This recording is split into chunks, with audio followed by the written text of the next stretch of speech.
Nos hace falta una visión más amplia de la realidad, no de esta o aquella parte, sino de toda la realidad. Y esta visión solo la filosofía la ofrece.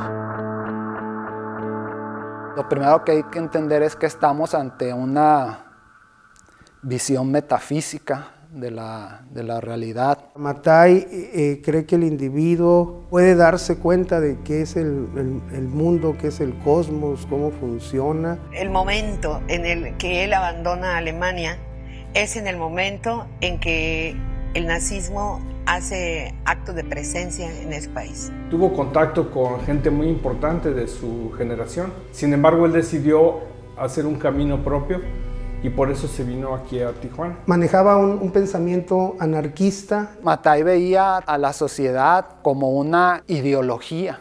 Nosotros no podemos desvincularnos de esa sociedad a la que pertenecemos, ¿no? Yo no considero que eso ya exista también en Italia.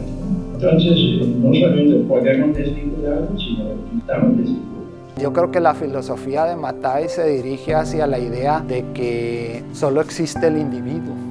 Sí, yo hablo del otro, yo puedo ver en el otro mismo.